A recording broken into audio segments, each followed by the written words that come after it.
Retour à question d'actualité avec Jean-Philippe Trottier. Alors, on revient à la prière à la Cour suprême. Vous savez qu'il y a peu, donc, cette Cour, la CSC, si j'ose dire, dans une décision unanime, interdisait la prière lors de l'ouverture du conseil municipal de Saguenay. Neutralité de l'État oblige, jugement valable pour toutes les municipalités du Canada, les parlements provinciaux et fédéraux en étant dispensés de par leurs privilèges parlementaires. Principe de laïcité valable, décalage avec le peuple, clivage entre intello et médias et québécois ordinaires. Autrement dit, l'affaire est-elle définitivement enterrée ou peut-on s'attendre à un retour du refoulé? Le point avec Mathieu Bock-Côté. Bonjour Mathieu. Bonjour. Donc cette Cour a décidé, après une longue saga judiciaire, d'interdire la prière. En fait, c'est une longue bataille menée par le maire de Saguenay, Jean Tremblay, qui tenait à pouvoir, en début de conseil municipal, faire une prière. Bon, contesté par le mouvement laïque québécois, un citoyen local, je pense, oui, qui est un porte-parole à sa manière du mouvement militant du mouvement laïque québécois.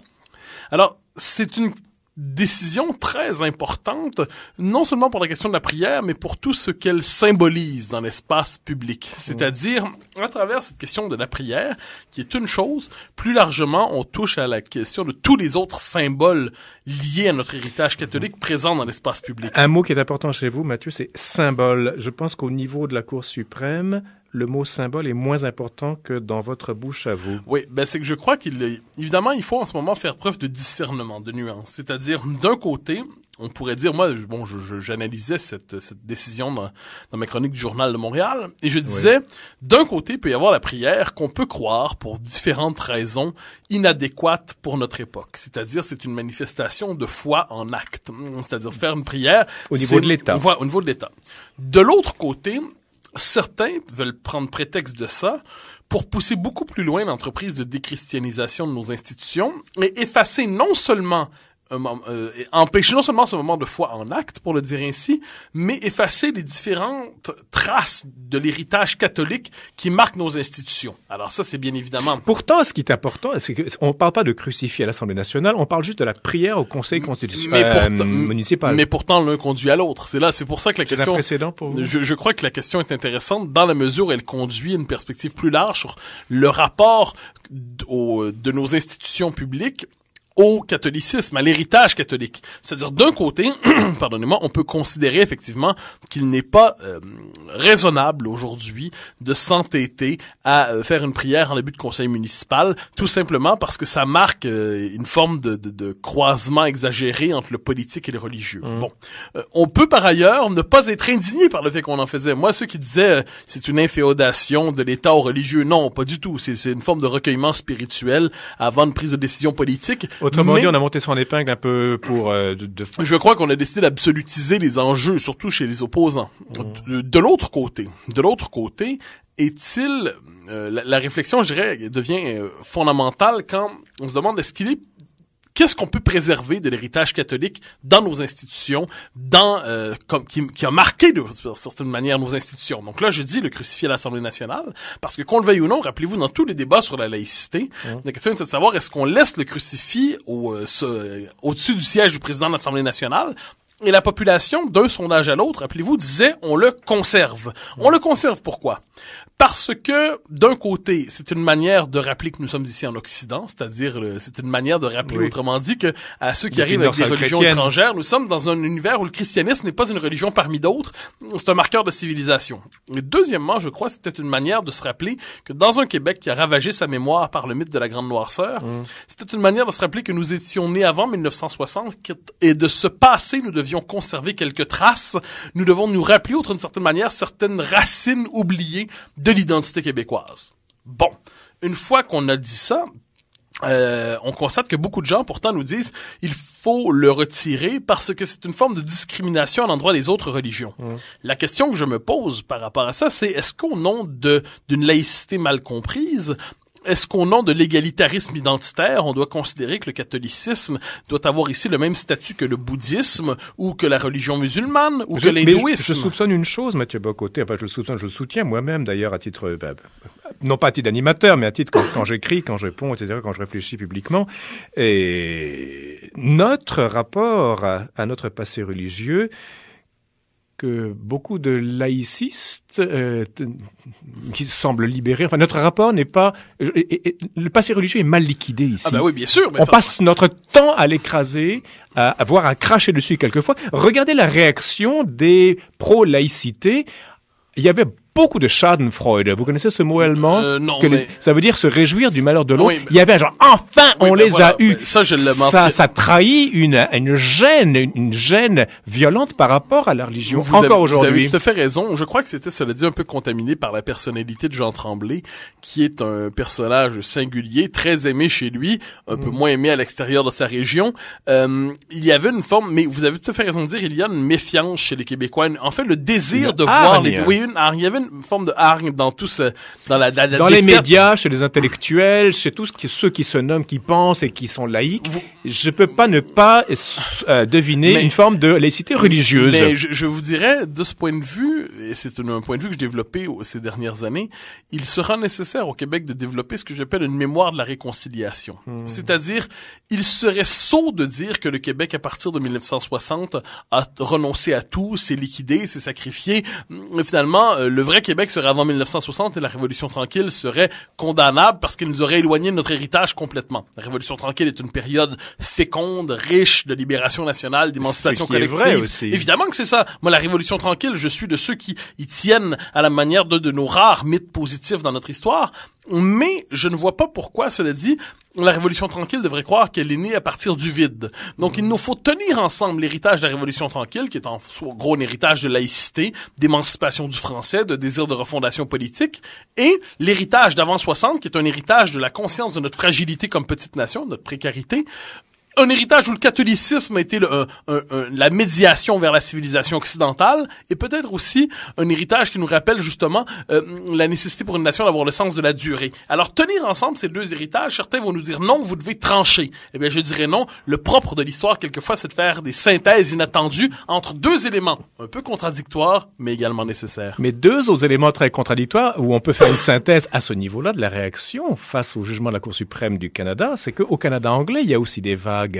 Et vous pensez pas que, je le disais d'ailleurs avec votre prédécesseur Yann Roberge, qu'il parlait de la Saskatchewan, hein, et il y aura certainement, notamment dans les régions, je pense que les villes sont plus laïques, si vous voulez, mais les régions, il me semble, sont un petit peu moins. Et donc, mais les régions québécoises et les régions canadiennes, sous cet angle-là, vont se ressembler beaucoup. Vous ne pensez pas? Oui, vous avez raison là-dessus, et c'est vrai, bon, on dirait dire au Canada anglais, au Québec et ailleurs dans le monde. C'est-à-dire, d'un côté, l'arrière-pays, appelons ça comme ça, est conservateur d'une mémoire beaucoup moins négative de la vieille identité des pays. C'est vrai en France, c'est vrai au Québec, c'est vrai au Canada anglais.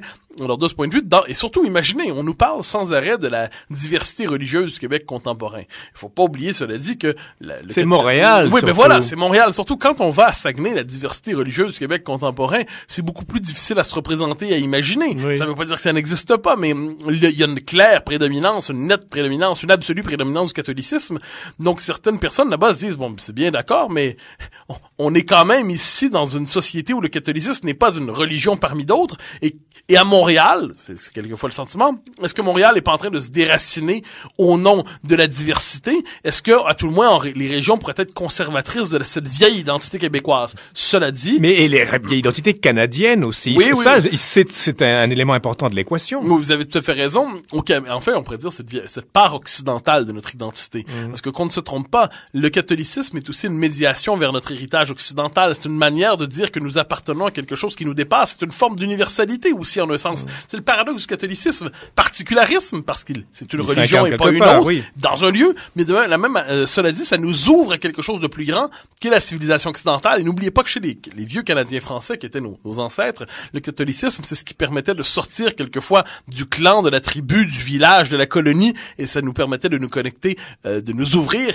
à la part la plus grande de notre civilisation. Il y a aussi autre chose il y a un impensé ici au Québec, et sans doute au Canada et dans d'autres pays occidentaux, c'est que la blessure des gens des régions, je dis pas ça parce qu'on diffuse beaucoup en région, mais on les prend pour des attardés, pour des cutéreux, pour des bons à rien, et je peux très bien comprendre la réaction de Jean Tremblay, d'abord qui se plie à la décision de la Cour suprême, ce qui est très bien, mais Et je peux très bien comprendre les blessures de cet homme-là, la blessure profonde parce qu'il est sincère.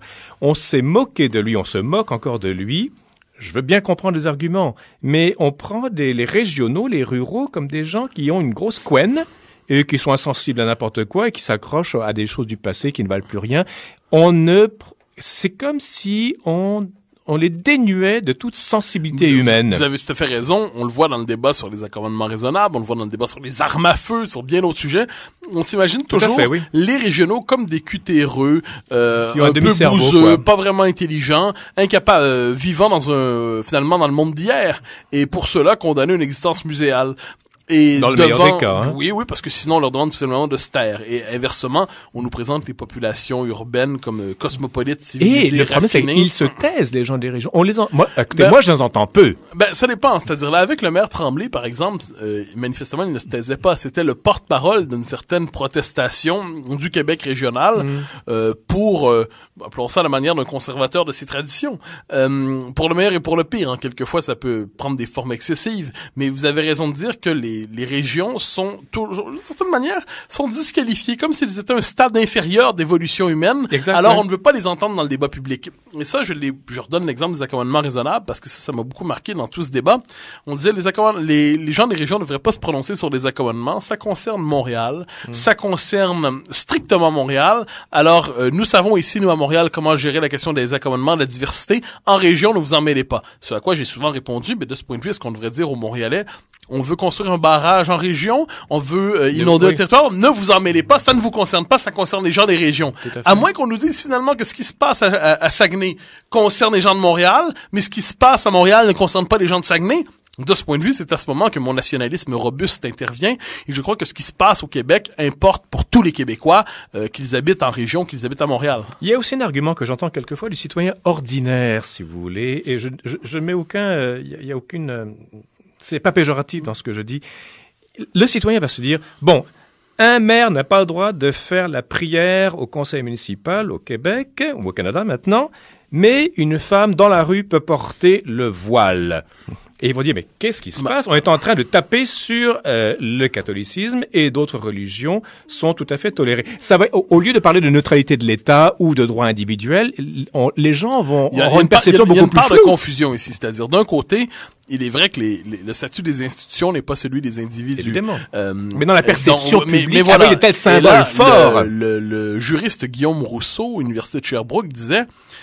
Une fois qu'on a dit cette institution publique, préférence privée, dans les faits, on peut dire que le propre du phénomène religieux majoritaire dans une société, c'est d'avoir laissé une trace dans les institutions, de s'être institutionnalisé, alors qu'inversement, le phénomène religieux minoritaire existe sous le signe des droits individuels. Alors la manière qu'on a de concevoir ce débat-là, par exemple, neutralité de l'État, valorisation des pratiques religieuses privées, dans les faits, ça vient à pénaliser à ce qu'on pourrait appeler la religion majoritaire, nationale, je sais pas comment le nommer. Eh bien, vous avez tout à fait raison de le dire. Et dans la population, il y a surtout cette idée, parce qu'on peut aller bien au-delà de ce seul exemple. Regardez, par exemple, dans les manuels scolaires, regardez la représentation qu'on se fait des différentes religions. Généralement, le christianisme est vu comme religion d'oppression, religion écrasante. Alors que les religions minoritaires, au nom de l'ouverture à l'autre, sont toujours présentées de manière bucolique. Elles sont toujours présentées de manière très positive. Alors, ce déséquilibre, il existe dans la manière dont se pose cette question dans nos institutions. Il existe surtout dans les représentations collectives. Le christianisme, on peut en dire tout le mal qu'on veut, c'est permis et encouragé. Les religions minoritaires n'existent que sous le signe de leur apport nécessaire et bienveillant à la société québécoise. Pensez-vous, Mathieu, que ce qui se passe maintenant, vous qui êtes nationaliste fervent, ça sera pas le fil à retordre ni du blé à moudre, mais ça sera un fuel, ça peut nourrir un début de renaissance ou de justement fondé sur ce sentiment d'injustice, mais qui est un sentiment. Je crois qu'il existe depuis longtemps, ce sentiment d'injustice. Oui, mais là, il est carrément... Ouais, mais attends un instant, ce qui se passe en ce moment à Saguenay, c'est un épisode parmi 100 d'une histoire commencée, on pourrait dire en 1982, mais surtout en 2006, avec le début de la crise des accommodements raisonnables. Qu'est-ce qui se passe à partir de 2006? On comprend que la question nationale est en train de se réinventer. on s'inquiète moins du Canada anglais, appelons ça l'ennemi héréditaire, oui, pour emprunter le vocabulaire d'un autre, qu'on ne s'intéresse désormais au multiculturalisme. On s'inquiète moins de l'anglicisation que de la multiculturalisation ou que de la dénationalisation sous le poids justement de la mondialisation, de l'époque de l'ouverture tout azimut aux minorités.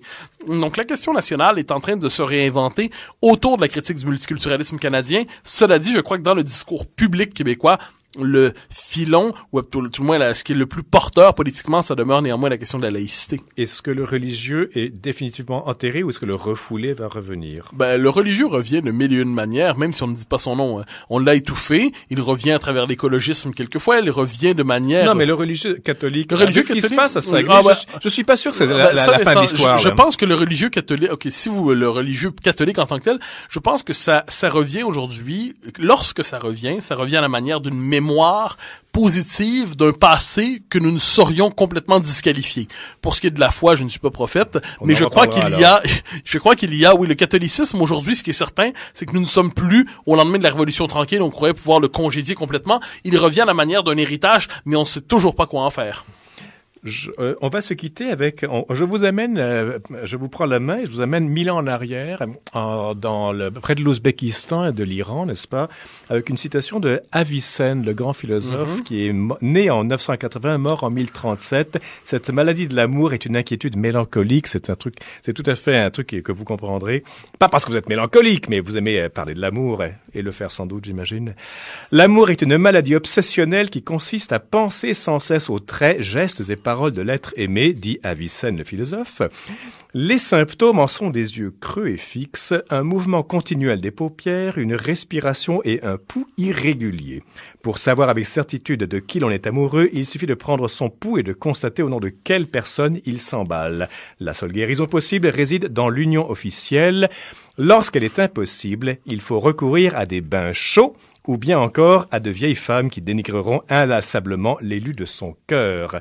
Ça vous amuse? C'est magnifique. C'est tout à fait ça. Donc ça, c'est pour vous. C'est Avicenne de Ibn Sina qu'on disait je crois que c'est en persan ou en arabe. Et il y a 1000 ans, ça s'est tiré des 100 citations de la philosophie de Laurence de Villers, D-E-V-I-L-L-A-I-R-S, paru aux éditions Que sais-je ou aux éditions Presse Universitaire de France. C'est délicieux. C'est un petit livre de 122 pages, les 100 citations de la philosophie de Laurence de Villers, D-E-V-I-L-L-A-I-R-S. Alors, un bon bain chaud? Ah mon Dieu. Mais non, moi j'ai trouvé l'élu de mon cœur, donc je suis heureux. On l'a salué d'ailleurs ici à ce micro. Merci beaucoup Mathieu, à la semaine prochaine. Au plaisir, au revoir.